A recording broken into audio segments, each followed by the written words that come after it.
Life Audio.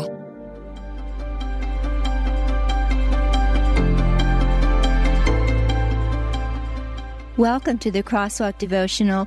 We're so glad to have you listening. I'm Lynette Kittle, and today's topic is Give Us This Day. We'll be right back after a brief message from our sponsor.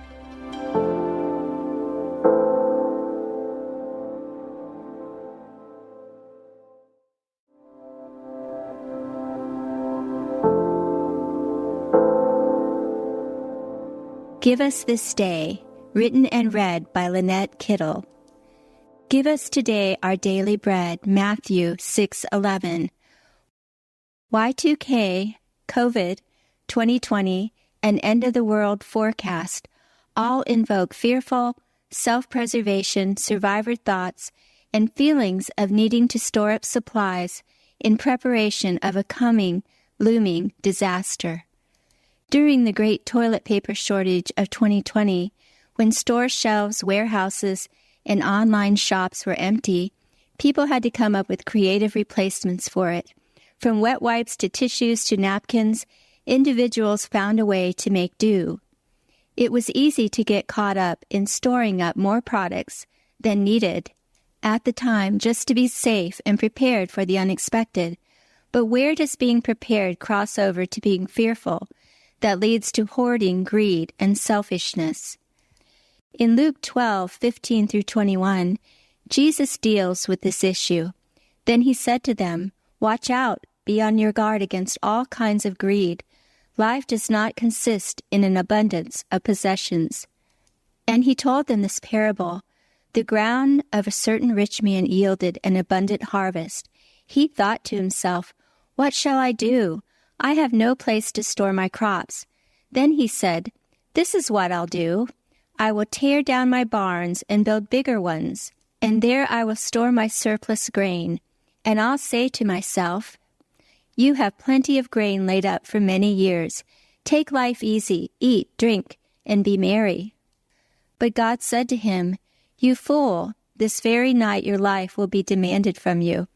Then who will get what you have prepared for yourself? This is how it will be with whoever stores up things for themselves, but is not rich towards God."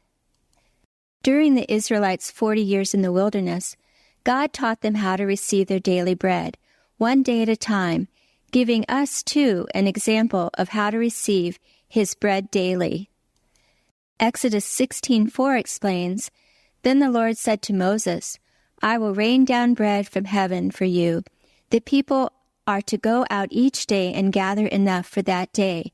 In this way I will test them and see whether they will follow my instructions." Like the Israelites, we may not recognize God's provision at first glance. Exodus 16:15 describes their first reaction to the new bread. When the Israelites saw it, they said to each other, "What is it?" For they did not know what it was. Moses said to them, "It is the bread the Lord has given you to eat." Exodus 16:31 through 32 describes what God's heaven-sent bread looked like. The people of Israel called the bread manna. It was white, like coriander seed, and tasted like wafers made with honey. Moses said, "This is what the Lord has commanded. Take an omer of manna and keep it for the generations to come, so they can see the bread I gave you to eat in the wilderness when I brought you out of Egypt." Rather than compulsively store up supplies, Jesus tells us to not worry about our lives, what we'll eat or what we'll wear, because life is more than food and our bodies more than clothes. Luke 12:22 through 23. Jesus points out how birds don't sow or reap and have no storeroom or barn. Still, God meets their needs by feeding them. He tells us that we are much more valuable to God than them, assuring us that worrying doesn't add a single hour to our day, so why even bother to spend any time worrying? Luke 12:24 through 25.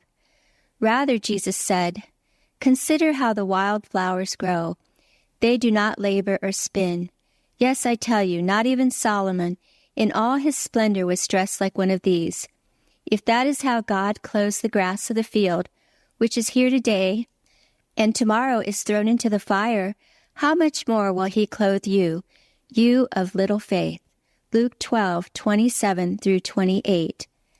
As followers of Jesus, he tells us to not focus our hearts on what we'll eat or drink, and most importantly, to not worry about them, because our Father in heaven knows what we need. Rather, God calls us to seek his kingdom first, and when we do, all these things will be provided for us. Luke 12:29 through 31. Intersecting faith and life. The next time you feel triggered to store up food or supplies out of fear, panic, or worry, thank God for the daily bread he faithfully provides. Ask him to calm your heart and mind in these situations and help you to turn daily to him in faith, trusting his provision for your life. Further reading. Why should we pray for our daily bread? The Crosswalk Devotional is a production of Life Audio and Salem Media. If you liked what you heard today, please take a second to rate and review this podcast in your favorite podcast app so that more listeners like you can find the show. For more faith-filled, inspirational podcasts, visit us at lifeaudio.com.